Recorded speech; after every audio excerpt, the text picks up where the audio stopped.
So my very first taste in entertainment was, this is going to sound dumb, but I dressed up as a giant baby. I had a white Hanes t-shirt on.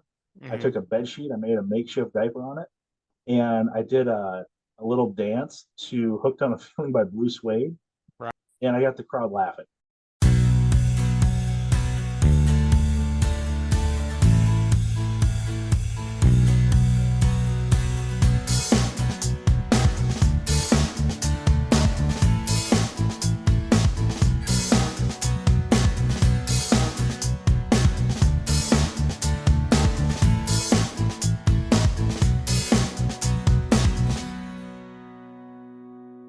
Hello, everyone, and welcome to a new episode of Set Listing Bruce, your podcast all about Bruce Springsteen, his music, and mostly his fans. I am your host, Jesse Jackson. Joining me today is a fellow podcaster. In fact, he, I was just on his podcast, and he is returning the favor. Randy Andrews, welcome to Set Listing Bruce. Awesome, Jesse. Long time no talk. Glad to be on your side of the ball. So looking forward to it. Yeah, this is kind of fun. Randy had me on his show, and it is kind of a joy because you don't have to prepare anything. Randy's just Yeah. like, I'm going to ask you questions and we're going to talk. And so you get that chance this time, right? You're just like, okay, he's driving the bus. So Yep. it's kind of nice change of pace, isn't it? Oh yeah. It'll be a welcome change of pace. I've done a lot of interviews lately, and it's time to take a seat on the passenger side and just go for a ride. Very nice. Well, tell my audience a little about yourself. Yeah. So my name's Randy Andrews. I am a nationally touring professional entertainer. I got started off as a DJ, and from there, when I was in college, I learned the art of psychology and hypnosis. And now I'm a nationally touring comedy hypnotist, comedy magician, motivational speaker, and DJ. And just recently started a new podcast, Randrew's Live, the podcast, where we just kind of take a deep dive in people's lives, get to know their experiences, and we put music to it, kind of like building a soundtrack to their lives. So it's a lot of fun. But yeah, it's professional entertainment's kind of the shtick for me now. That's great. Yeah, one of the things that Randy does a great job on is he does pre-show prep, and so he sends, things like, okay, and asks, I think 50 questions. Like Yeah, what would a song do this? What would a song do that? And it was a lot of fun. You don't use all 50, but it was kind of nice to have that, and it I have a little bit of concern that the Merle Haggard song Daddy Frank the Guitar Man has stuck in my head ever since that was one of the songs we mentioned. And I just yeah, keep hearing Daddy Frank played the guitar and the juice harp. And so that has been in my head. So I don't know whether to thank you or curse you, because having Merle Haggard in your mind is not that bad of a thing. So right. yes. Yeah, that's good. My Yeah. apologies on that, but also you're welcome. Yes, exactly. Don't both of Right. you. All right, Randy, I always like to start at the beginning. So talk about, where did you grow up and what kind of music did your family listen to when you were a youngster? Yeah, so I grew up. Originally, I was born in Arizona, and I was a child of divorce. We moved around quite a bit. Went from Texas to Delaware, Kentucky, Iowa, and then I finished what I call my hometown is it's in Southwest Wisconsin. And growing up, I remember listening to two distinct styles of music before I found music to be kind of my own thing. So the first style was called my dad's half. Grew up listening to a lot of kind of your 80s rock. Was real big on Van Halen and the Hooters. Meatloaf was like a second dad to me. I had Bad Out of Hell 1, 2. I knew all the words to it. I loved it. And then on my mom's side, she was 90s country through and through. A lot of Garth Brooks, a lot of John Michael Montgomery, some Alabama, some Alan Jackson thrown in there. So I had that. And then when I first discovered music, I got into boy bands and that 90s pop. And, it sounds cheesy and corny, but I had kind of a mix there. So I grew up and I had this nice eclectic blend of music. And then getting into high school, discovered musical theater and the wonders of some of those songs and soundtracks. One of my favorite ones growing up was Oklahoma. We had a substitute teacher for about 2 weeks in my choir class, and it's one of those subs shows up. They're going to put a movie in, and we watched Oklahoma with Hugh Jackman, and I Oh, realized, nice. yeah. And then it was shortly after that was when X-Men came out, and so I went from seeing Hugh Jackman as Curly in Oklahoma to seeing Hugh Jackman as Wolverine. So it was kind of it was nice. It was good to see that men can take that front role and they don't have to just be pigeonholed into one perspective. That they can branch off and they can be multiple different things. So Yeah, that's a great point because, Hugh Jackman has been this very diverse career, and, absolutely wonderful in musical theater, but is to, this generation, he's Wolverine. Right? yeah, Like that, I mean, there's no doubt this is Wolverine. If you see cosplay, a lot of times it's looking like Hugh Jackman, not necessarily Frank Miller or someone else's drawing of Wolverine. right, yeah. Yeah, and I think he's in that transition phase now where he's starting to get away. He's finally going to retire the character. He went off. He did was it the well he went and did Greatest Showman. Before that, there was a kind of a not a sci-fi, but like a suspense film with Christian Bale, Yeah. The Prestige. Which, if you Yes. haven't seen that, that is a fantastic movie, and he's great in it. But yeah, you get to see that versatile side of him now. But yeah, for that generation, he's always going to be Wolverine. And now Absolutely. he's coming out of retirement for Deadpool 3, is what I hear. Yeah. So kind of interesting to see. That'll be really interesting. Yeah. Um, so in high school, you're going through boy bands and other things as you go into young adulthood, whether it's college or Yeah. after, where did your music taste take you?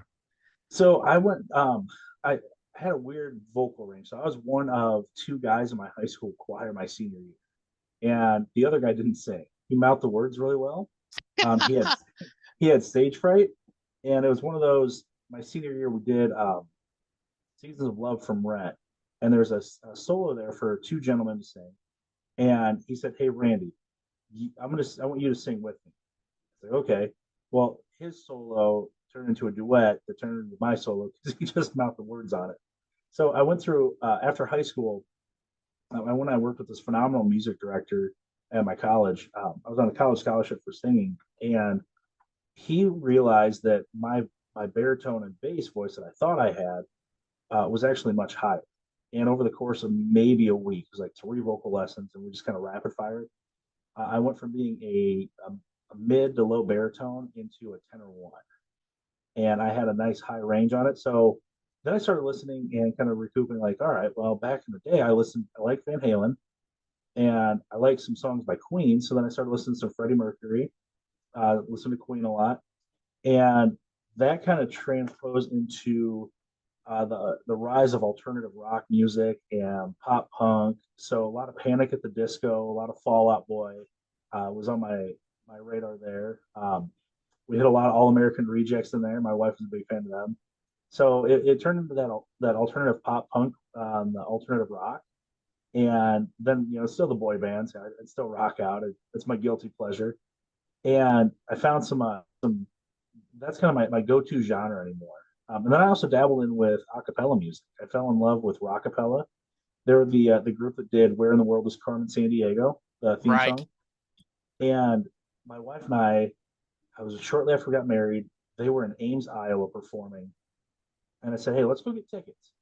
And I tell you, that is by far the best I haven't been to a lot of concerts, but that's been the best concert. We knew all the songs they were singing because they're all covers, but their vocal percussionist, Jeff Thatcher, he came out in Carmen Sandiego, and they said Jeff Thatcher on drums, and he had a handheld mic, and he's holding it up, and he's doing basically a beatbox to it, rhythm, Yeah.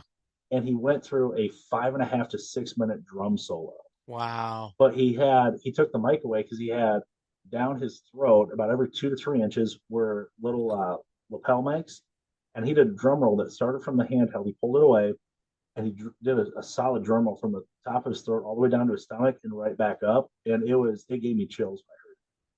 Wow, And that's crazy. yeah, so I fell in love with acapella music, and then um, the rise of pentatonics came about, and I've got a nice wide variety of wide eclectic blend of music in my playlist now, and I love it. It's any day I can just switch my mood over, and I've got everything from some reggae all the way up through your current stuff, your EDM, your techno. There's a few songs there that I like, some DJs I like listening to. But yeah, Oh, very nice. So I let's let's talk about how did you your journey to become an entertainer. Talk to me about how you started getting that bug and how you ended up going into that.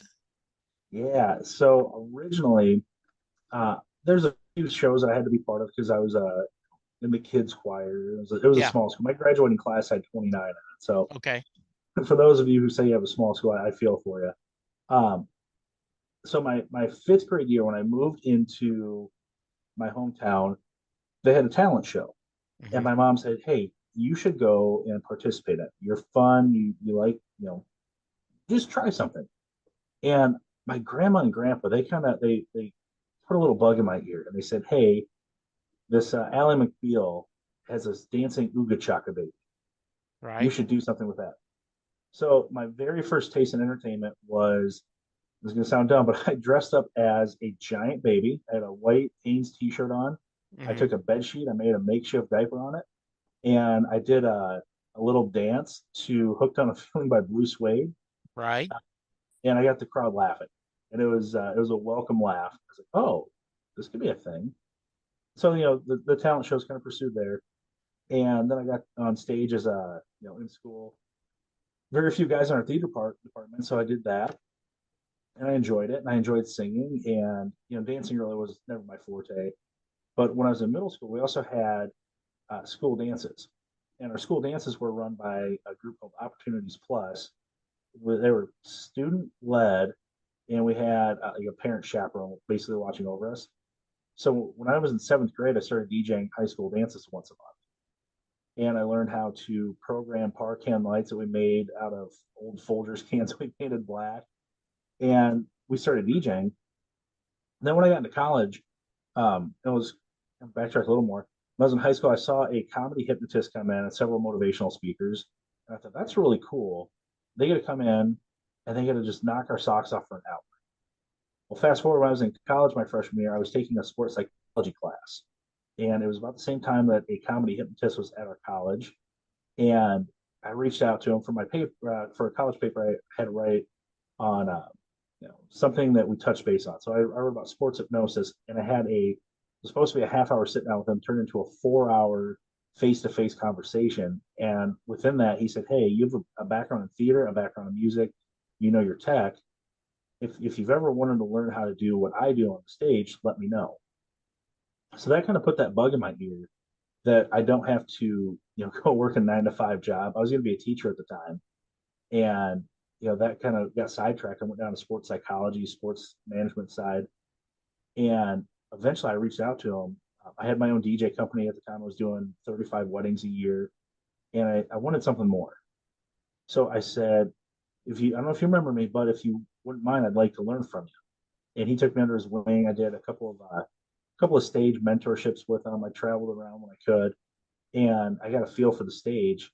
I did my first comedy hypnosis show, and I was sold. So I told him, "This is what I want to do for a living. This is my career. This is my calling."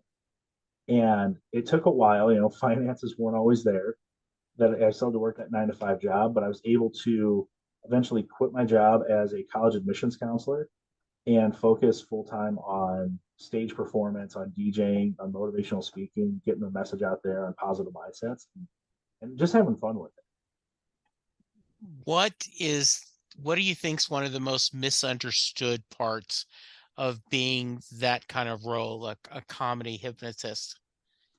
Yeah, honestly, I think the biggest misconception that people have with you about the profession is that it's a bunch of weird guys. Just they have this magic power, these weird little fetishes that they like to go out and pursue and do. And I'm not gonna lie, there's still some guys out there that they'll come out in a big top hat, the curly mustache, the ones Right. who give you those weird vibes. But honestly, we're comedy hypnotists. They're normal people that just have a fascination with the human mind that also enjoy a good laugh. Hmm. And they like to help people. When I do my shows, I like to give helpful suggestions. With hypnosis, you hear about weight loss and smoking cessation and motivation and all that. So I still do that within it. But to get that message out there, people would rather be paid to be entertained than they would ask for help. Yeah. So I think the biggest misconception is that we're all out there just kind of being weird and doing our own thing and living out. I don't know if fetishes is the right word, but living out those weird fantasies. And yeah, I don't think you'd be further from the truth. So Randy, when Yeah. um how close in is this in a relationship to like a a mentalist doing a magician act, magic act? Man. How is that similar? Is it not? What is that kind of in the So territory, the family? yeah, so I would say it's under the same umbrella. It's in the variety performers is what professional agents call us. Okay. We fall into the same category as jugglers, as clowns, as Yeah. yeah. Um, so with comedy hypnotist versus mentalism, mentalism for the most part is real serious, and I'm gonna read your mind. And there's certain tactics. There's little things. Neuro linguistic programming comes into it. Not to get real sciencey, but there's tells that people have to figure out what they're thinking. Okay, so with mentalism and magic, we know that there's a start, there's a middle, and there's an end goal that I know every time, as long as I do what I'm supposed to, I can get to that exact thing. I could have you pick out 1 out of 52 cards, look at it, and I could figure out based off some tells that you're giving me what that card is, right? There's comedy mentalism where you can throw some comedy bits into it, which is stand-up comics. And then on the magic side of things, it's the same thing. There's talk, talk, talk, big setup, boom, trick, the prestige, right? And I started doing comedy magic because I get to work with kids, and kids love magic. You don't want to hypnotize, really young kids, but they enjoy having their minds blown, having their imaginations, escape reality for a while. Now with comedy hypnosis, it's a mix of stand-up comedy and working with improv actors who are untrained improv actors who didn't know what they're going to do. There's no script. Basically, I'm kind of a tour guide. I lay out here's a quick scenario. We're on a beach. It's hot, and based off of that, whatever happens in their imagination, we don't know which way it's going to go. So it's a little improv acting there with stand-up comedy. Every show I've got probably 15 to 20 different skits I could pull out based off my volunteers. But what's nice about it is I don't know where anyone's going. I don't know if sometimes it doesn't work, right? Whereas with magic and mentalism, as long as I do what I'm supposed to, it will work and it will get the effect that I want. So that's kind of the similarities and differences there. Okay, that's good. I love that. It sounds like the unknown is part of the draw to you. That Yeah. it's kind of like doing an improv, right? Part of the joy is I'm not sure where I'm going to go, and I'm walking a tightrope and I've got to make sure that this is entertaining, and kind of this pushes my comedy, ability as well. Yep. Yep. Yeah, absolutely. It's one of those that if I knew every night I step on the stage, I'm going to do this, they're going to do that, and I can get a laugh here, then it turns into sketch comedy. But you throw that improv element in there where you don't know what's going to come out of someone's mouth when they're in that trance-like state, in that theta Yeah, brainwave state, and you don't know who's going to respond to what suggestions. You could have someone that you think, oh, they're going to be phenomenal out there, and yeah. they're a dud for these, but they're an all-star for these other ones. And the quiet person on the edge of the stage who you didn't think they're not going to go into it, we'll have to dismiss them and send them back. They turn out to be the star of the show, and they really come out of their show. So it's So it reminds me, Piff the Magic Dragon was yes, telling a story that there's a bit in his show where um, he wants someone to stick their tongue into something disgusting, right? Yep. And one night the guy's like, no, I won't. And Yeah. Piff's like, okay, well, wait. And the guy's like, well, I'm never going to do it. And Piff's telling the story afterwards, like, you don't understand. I do this every night, the same thing. You not wanting to do it is great for me. Yep. I will outweigh you. I don't care. I will wait 30 minutes for you to do this because it's something different for me versus what I'm normally doing. Yep. So I love that your idea of like you aren't sure where we're gonna go and kind of do that. Um, where do you normally perform? Oh, everywhere. So I'm Okay. based out of Iowa. This last fall, my first few shows were in Tennessee and Alabama and Chicago. Okay. I've done shows in up and down the East Coast. I just booked a show for Seattle, Washington. Booked another one for Kentucky. Got one coming up in Ohio. Uh, I've been to Texas a couple different times, and it's kind of wherever I go, wherever anybody wants me. And I do different things. Corporate events is typically holiday parties. Right. I've done fairs and festivals, which are honestly those are the rough ones because you're outside, you don't know what the conditions are going to be, and people are walking by. You have all walks of life, and those are the ones I like to cut my teeth on because as a performer, you have to almost draw your own crowd in with those. Right. Kind of be a carnival barker. Yeah. I do several college shows. The college and high school market are kind of those are my go-tos because the older we get, the more skeptical we become. Right. And if we get to work with kids and teenagers and young adults, their imagination's still there, intact. They're not as skeptical. And to be honest with you, high school and college kids, they don't care if they make a fool of themselves when they're on stage. So Right. they're willing to let go a little more. But yeah, with high schools, I do high school assemblies. Prom season's big. Project graduation with the senior classes, those are huge. And then I do a lot of fundraisers too. So organizations that are looking to bring in a little extra cash, I'll come out. I'll do a little teaser show as a school assembly, and we'll promote the show that night. And then when I show up at night, it's like, hey, we're here. We're raising money for this group. Like I've got one coming up for an FFA organization, an FFA group at a high school, Right. and they're charging tickets. We do a door split. They're getting a huge commission off of it, and I make my money for it during the school assembly. That's kind of how we offset it. But for high school students, they don't have to sell anything. They have to sell tickets, and at that point, Right. it's I'm going to post online. Here's what it is.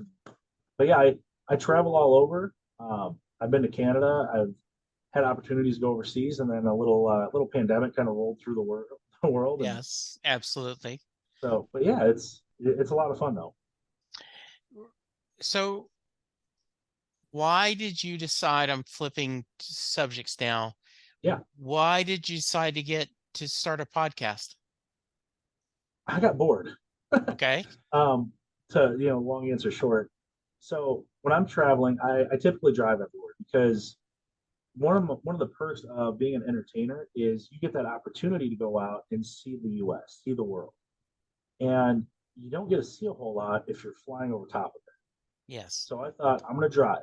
It's honestly with the cost of airline tickets, it costs about the same. And aside from my own time, which I'm willing to sacrifice, I get to see some cool things. And I run out of music when I'm driving. So I got thinking, music resonates with me, and everyone, there's certain songs that'll trigger certain emotional cues, which is why music is in movies and TV shows to elicit different responses. So when I was driving, I was like, I'm bored. I've listened to my playlist. I don't want to listen. There was a 6 hour car ride that I made, and I just shut the music off. And to me, that was kind of a big shock. And it was towards the end of this last fall tour. I thought I got to get some new music in here. I've listened to everything I want to hear, but I want to hear some stories because I can live vicariously through other people. So I had this brainchild of an idea to start a podcast where I could have other people feed me music and build my playlist off of it. So that's what I get out of it. But then I also get to hear their stories. And as I'm hearing someone's story, and I pause them, and I say, "Hey, real quick, everything we just talked about, let's put a song to it." So now when I'm driving, and I had a show down in Missouri this last weekend, I put my playlist on. That I had 50 songs on it from a week's worth of podcasting, and I listened to it, and I could remember different stories that some of my guests have told me, and it brought back memories that I didn't personally have, but it kind of fabricated those memories. So I started the podcast, one out of boredom, but two out of the fact that I wanted some new material to listen to, and it's worked out great now. I've met a lot of really cool people. A lot of people in Australia reached out to me to come out and be a guest, and I'm not going to look back. I'm loving it. It's a lot of fun. So what's the name of the podcast? Randrew's Live, the podcast. Okay. I had a hard time. I toying around with a bunch of different ideas and a lot of different names, and I would do a quick search for them. Is this handle taken? Is this podcast out there? And it turns out that I was late to the game. I missed the boat podcast when everyone else was during the pandemic, and all the good names were taken. But the rest of my brand is Randrew's Live. Yeah. And I thought, you know what? We're just going to keep it simple. It's Randrew's Live, the podcast. Okay. Good. So how many episodes are you up to? I am now up to 10 episodes that are currently being pushed out and published out. And I've got another 10 or 11 in the bank that I'm doing Yeah. the editing on. With mine, I can't go out and I can't just broadcast it. I do a lot of post editing on it because, copyright reasons. We want to make sure Yeah. the music can get heard. But yeah, Yeah. so What this far into the journey, what surprised you about doing the podcast? um, how easy it is as far as the conversations go. The Yeah. first few episodes, I tried to script it out, and it sounded like garbage. I was like, this, I can't sit here and just have a script and read off it. That's boring. It doesn't sound right. And when I changed the tone of it and the voice of it to conversational, it's people talking, then it became easy. So that's what surprised me. I thought it had to be real professional. I've got an 8-page script that I'm going to cover, and I'm going to hit all those talking points. And when I ditched the script, that's when the magic happened. Yeah. Yeah, I agree. That's one of the things I joke about is um I do a couple other podcasts, and like my Doctor Who podcast I co-host with my buddy Charles, I have to do homework. We have to watch an episode before. I have to take notes. I have to think about what I'm going to discuss. Um, with my I'm doing a John Hyatt podcast where we're going through every Hyatt song in alphabetical order. We have to do this. Set listing Bruce, we arrange a time. I send a rough agenda, but I go, this is just our starting point. And then you just have a conversation. And it is truly just, it's fun for me. If I had no listeners, I would still be doing this because I love talking to people. I love hearing their stories and I love connecting. So it sounds Oh like yeah. you're feeling the same way. Oh, absolutely. You feel isolated at times where I talk to the people at work, and then I go home and I talk to my spouse and kids, and that's it. Yeah. But with this, you get to branch out and you get to talk to people from everywhere and meet people from all walks of life, and that to me is a lot of fun. Yeah. That Yeah. alone, if there was an app out there where I could just go out and meet people, talk to online, that I wouldn't have to be worried about who pops up on my screen and what they're doing, then Yeah. I'd be all for it. But this is as close as I can get with kind of keeping things relevant to what we want to talk about too. Yeah.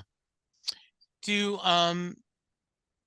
so what's next for you career wise? What do you want to do next? It's obviously I think you want to grow the podcast, but do you have Yeah, other ambitions? What are the other things you're thinking about for your career? yeah. So next up for me that I'm looking into is branching out more on the motivational speaking side of things. Okay. I've looked at building out some courses for youth. Uh, I think that there's enough need for it out there. In my free time, when I get the opportunities to, and people need me, I do jump in as a substitute teacher, and I get that firsthand look at some of the issues that they deal with, the teachers deal with in schools that are kind of out of their control, and the kids don't really realize what they're doing. So I feel that by being able to come out, give a positive message, and touch on different things that would resonate with the students, I think that's kind of my next calling that would work hand in hand with what I'm already currently doing. And also, I am writing a few children's books, kind of on that same principle that there's different things that I think students should know about and kids should know about as they grow, and there's different ways to push that out there. And we don't always want to listen to our parents or listen to our siblings or those who are close to us. Right. But sometimes books and different forms of media will push that out and will allow us to grow as individuals. Um, so, like for example, one of the books I finished writing. I'm working on the illustrations right now. It's called Waffle the Pancake Dog, and I got the inspiration from one of my skits that I did. And basically, tells the story of a dog that's out playing, and he gets kind of forgetful and careless, gets hit by a truck, gets flattened into a pancake, and he's okay at the end of the book. He looks a little different, but he's still the same dog. And it's kind of on the deeper level. If you dive real deep into it, it's the story of all of us throughout life. We have different journeys. Sometimes we feel like we actually got hit by a truck, and on the outside, we're going to look different from our experiences, but on the inside, we're still the same person. And that's kind of the principle behind it. But on the outside of it, it's a kid's book about a little dog named Waffles that is now a pancake dog. So I kind of a little love laugh. that. That Yeah, sounds great. I love that. Do you, what do you think, what are one of the themes you see that you want to address as a motivational speaker for young people? And I know that's kind of a serious question, but yeah. I'm curious. Um, optimism, Yeah. optimism, and honestly, actually, I'm going to put that one as a second because I do think that there's enough people who are optimistic about it out there. Uh, Optimism is one of them because there's kids that are out there. They see this happened, that everything was going good, and then this happened, struck me down. I'm lost now. I can't do anything, and they don't see the silver lining. Because someone says no, or because I did something I shouldn't have done, I got to face the consequences. Now I gotta, my life is ruined. My plans have changed, and they don't get to see that bounce back opportunity. They don't get the silver lining. So optimism is one. Another one, the more prominent one for me though, um, I would have to say would be staying true to yourself.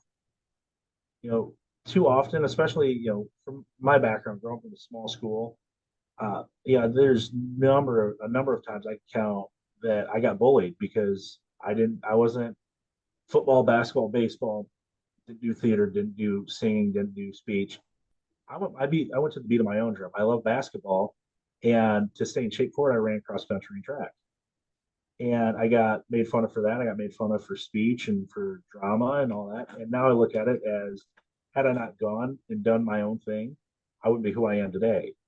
And too often, I think kids, and even adults for that matter, they follow society and what they think society's norm is, and they try to pigeonhole themselves as I'm this person. I need to fit into this role. If I don't fit in that role, I am failing in life. Whereas we can be our own individual. We can follow our own path and forge our own way. That's, I think those are wise. That's wise a subject and absolutely something we should address and talk about. Yep. Um, so let's go back to a little bit more music. Yeah. You were talking about you're enjoying these new soundtracks you've gotten from your different guests, but is there a core couple of albums or songs that stay in your rotation that you go to when you're feeling, either sad or depressed or want to celebrate? Yeah. There's one artist in particular, and it's kind of his whole catalog, to be honest with you, Yeah, that his music just it resonates with me. And I don't know if it's because we're physically at about that same stage in life. yeah, But Andy Grammer is okay. one. His older music really hits. His newer music stays with me. I would say his Naive album from 2019 has several good hits on it that I kind of stay with. Mm-hmm. Um, and 2017, the good parts. I Okay. think pretty much the whole album hits exactly where I'm at right now in my life. You know, All he's got a right. song there called 85, and the music is different enough across the board that you can listen to the album and it'll take you different places mentally if you just listen to the music.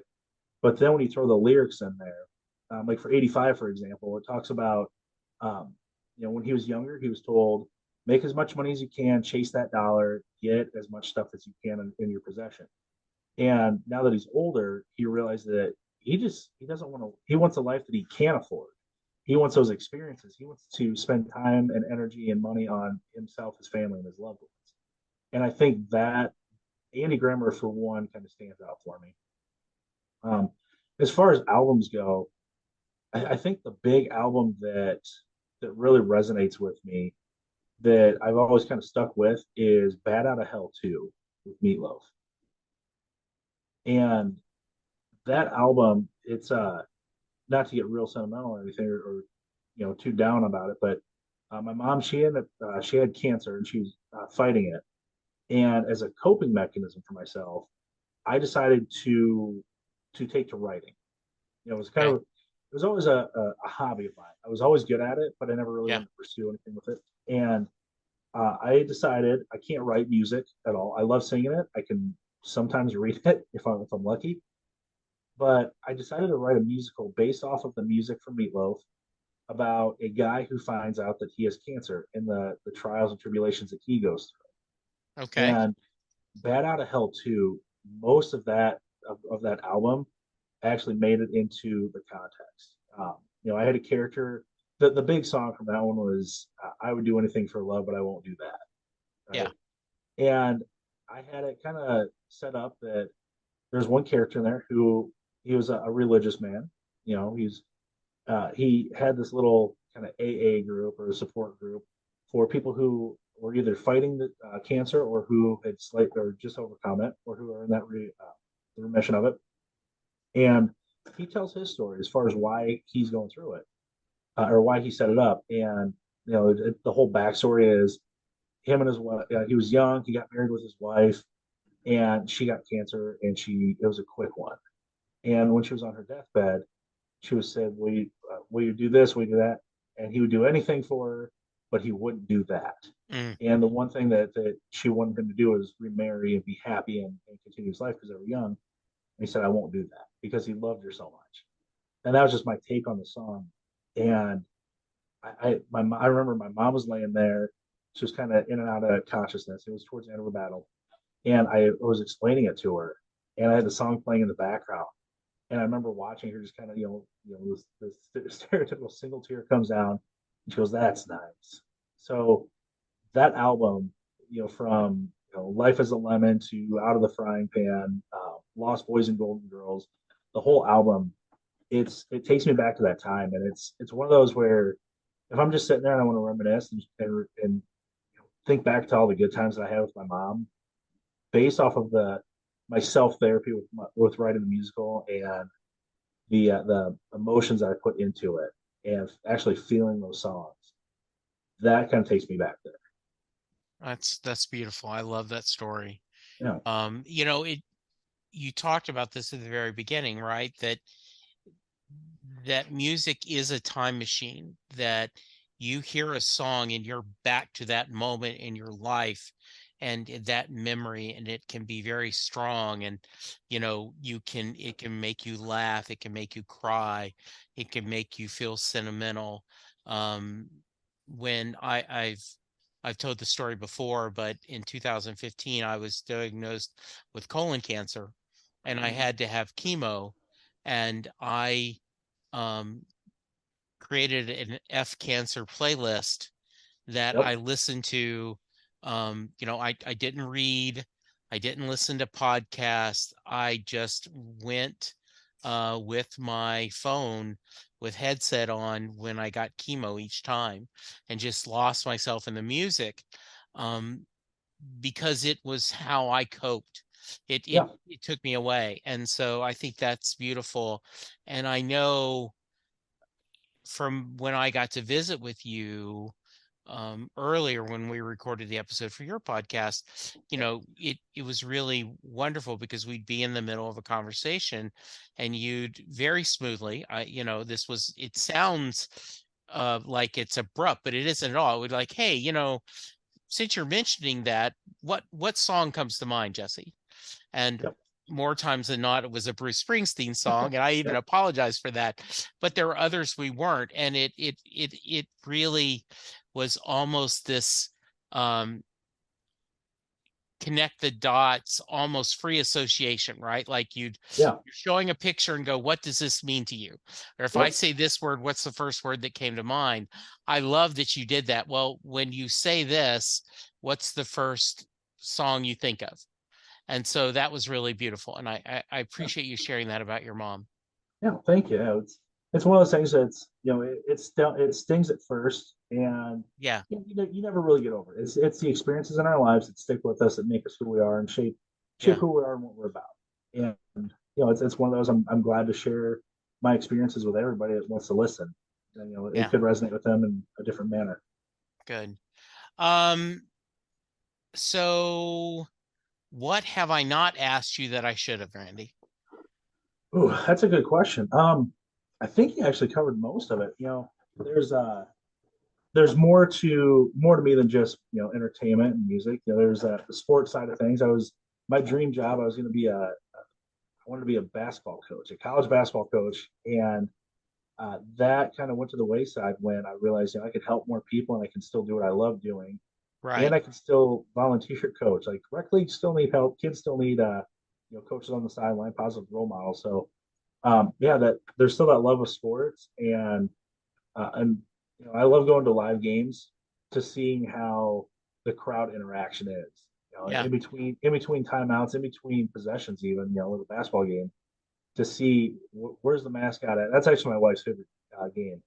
We went to a couple Minnesota Timberwolves games, and she likes basketball, but she wouldn't follow it, and she would play the game. Where's the mascot? And she would look in the crowd, and she's like, "Oh, he's up there, watch. Oh, he's gonna. Oh, he did something." And I Uh-huh. was like, "Yep, that's great. We're in the middle of a possession here. I'll let Yeah, you know." exactly.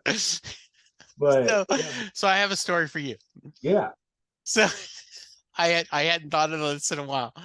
Um, so this was a few years ago, and the Rangers were in the World Series, the Texas okay, Rangers. So I can't remember if it was the first time or the second time, but it was toward the end, and and my wife wasn't watching with me. She came in the living room okay, and she goes, "I need to talk to you." I'm like, "Oh, okay."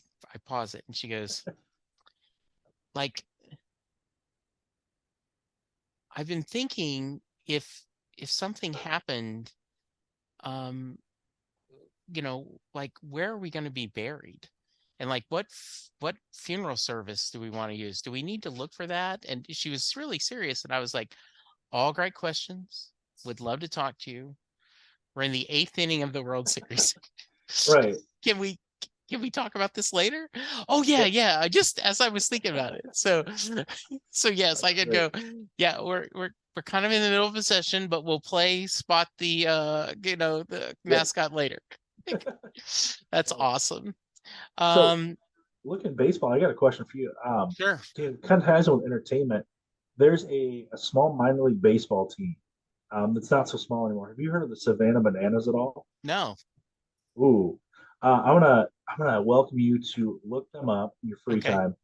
They are a team. The backstory on them is fantastic. I think he's done Yeah. a couple of TED talks on it, but it's a guy that's really passionate about baseball, and he decided to buy an expansion baseball team in this league.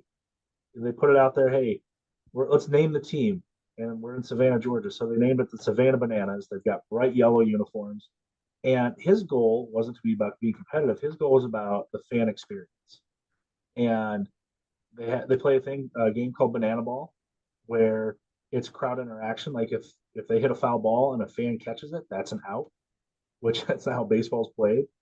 Yeah. Um, they've got a dancing umpire. They have these ridiculous walkouts. The occasionally the whole team will freeze and do a TikTok dance on the field.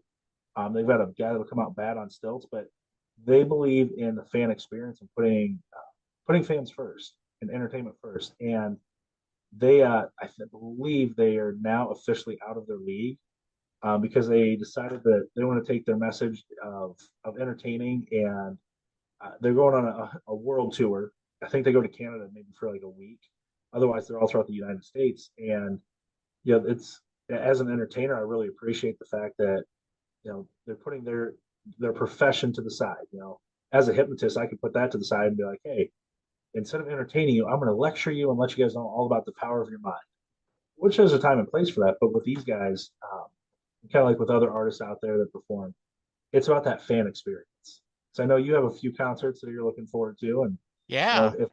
if Bruce didn't put that give you that fan experience, I'm sure you would be going a couple of times in the next few months. So I just Googled and I did see the, you know, Savannah Bananas putting fun back into baseball.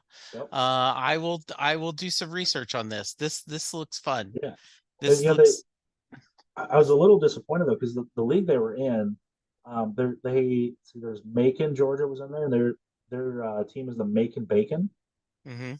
and there's the Rocket City Trash Pandas was Wow. another one on the team. So it's one of those. And they're all competitive baseball teams. These are guys who they could have AAA, single A contracts out there. Mhm. They could be playing minor league baseball, Yeah. but they enjoy performing, and they're Yeah. putting that performance out there and giving that fan experience. So it's Yeah. definitely they're worth checking out. I know they're coming to Des Moines, Iowa, and I believe if I'm available, I'm not doing a show. I'm going to try to get tickets for it. But oh, the other thing is they put a cap on their games instead of playing. If it's 9 innings and 9 innings takes 3 hours, for them after 2 hours, doesn't matter if it's in the middle of an inning, they call the game. Yes, I saw that. Yep. Yeah, it looks like they're coming to the Houston area, which is about 3, 4 hours from me. Yep. So I'll have to check that out. That sounds fun. Yeah. Good. Uh, nice. There is a there is a New Jersey minor league team that every year um they do a Bruce Springsteen themed Oh, nice. episode, jersey giveaway. That's Yep. that's pretty funny. So that's awesome. Nice. Uh very nice. All right. All right. Before I let you go, we got to do the Mary question. Yeah. So, and that was your homework. If you are a fan of Randy's and you're checking this out because you heard me on his podcast, I end every episode with what I call a Mary question. Jay Armstrong, who is an honors English teacher, recently retired. But when he was teaching school, he would spend 2 days breaking apart the song Thunder Road with his students. They would talk about the imagery, the the themes that Bruce is exploring. They would compare it to other poems like Robert Frost, The Road Not Taken. And at the end of the 2 days, he would ask the question, does Mary get in the car? So, Randy, that is your question. Does Mary get in the car at the end of Thunder Road? So I'm gonna just throw it out there and I'll give my explanation for you. I'm Okay. saying no, she Okay. does not. Okay. Okay. Good. Um, so my reasoning is I listen to that song a lot. As soon as I saw that as a homework, it's like I can't come into this with a Bruce Springsteen fanatic, an expert on Bruce, and not have listened to that song at least 2 dozen times. Okay. So, and I listened to a lot of versions of it. I put on the album version, I put on a couple live versions, and I did the VH1 Storytellers. Okay. And the reason I'm saying no is because of that VH1 Storytellers. I watched him at a piano, just him just singing the song, and he was feeling it, right? And I took the song as this isn't Bruce singing a song. This isn't just any other song for him. This has meaning to Mm-hmm. him. And you don't sing that song with that kind of compassion and you slowed it down a little bit and it was heartfelt. You could hear it in his voice, you could see it in his eyes.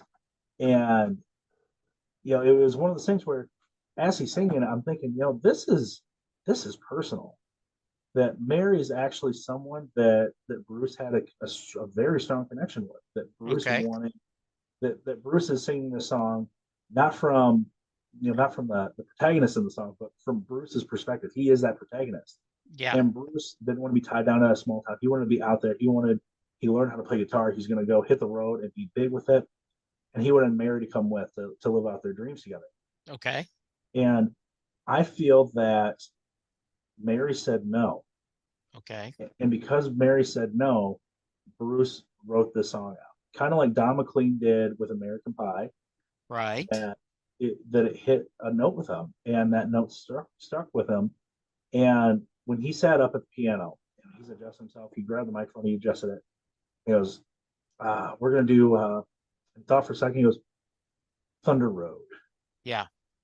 And when he said it that way, I thought, "Ooh, this is gonna hit different for him." Okay. So I think because Mary said no, and Mary is the figure, Hmm. um, maybe not the real name of the female, but because Mary said no, Mary stayed back home. She lived the life that most women in small town will, that they're not Yeah. going to go out and expand and grow. And Bruce looks at it as she's the one that got away. She's the one that should have been with me. She should have been here by my side getting big with me, but she wanted to. Nice.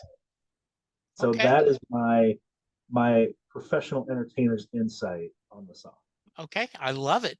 That is a great answer. Yeah. Very nice. Cool. Hey, told you I did my homework.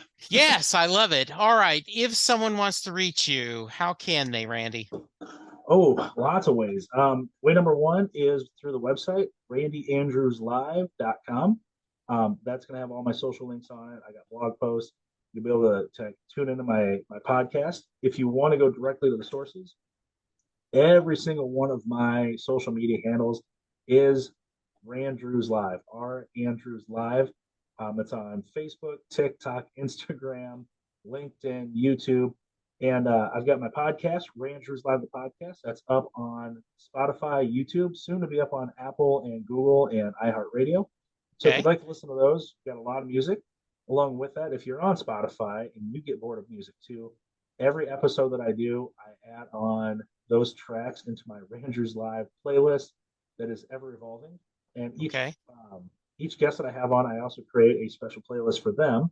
So if you're interested in more music that Jesse might be interested in, those 50 questions, when his episode comes out here very soon, that playlist is going to be up there as well. So definitely tune in. If not for anything else, grab Jesse's playlist. It's on Spotify. You just got to download it, Yeah. and it's a lot of fun. But yeah, Randrews Live, across the board. And if you're looking for some fun entertainment or just a good talk, feel free to reach out. I'm always open. Yeah. And Randy is looking for guests. So Yes. I recommend very strongly check him out. Great guy. We had a lot of fun. Randy, continued success. Please keep me in mind if you're coming to the DFW area so that we Absolutely. can meet and we can talk in person and I can enjoy the show. And I look forward to we'll have to do this again. Oh, absolutely. Yeah, Yeah, we'll Jack. just make it.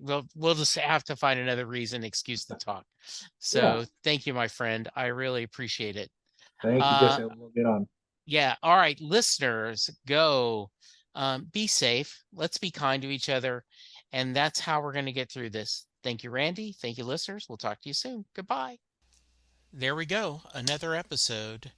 I'm about to go through a couple of things where you can reach me and give me feedback. So if you want to skip this, I understand, but I do hope you check it out every once in a while. I'm available on Twitter at Jesse Jackson DFW. The show is available at setlustingbruce. You can send me an email, setlustingbruce@gmail.com. You can send me a voicemail at 469-249-2442.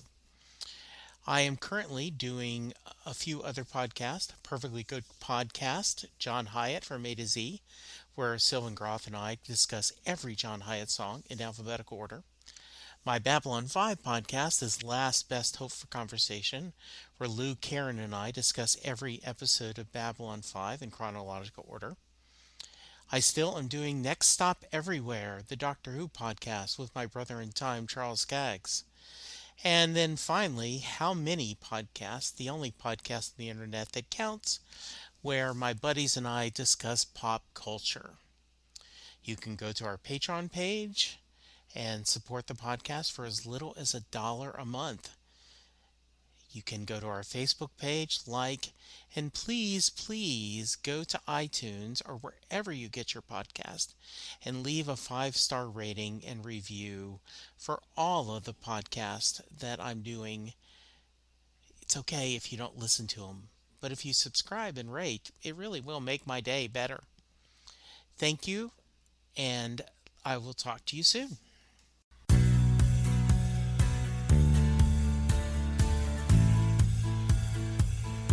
You just heard the fun talking, hard rocking, music loving, album ranking, fan thinking, joy spreading, lyric reading, story sharing podcast that is the one, the only Set Listing Bruce.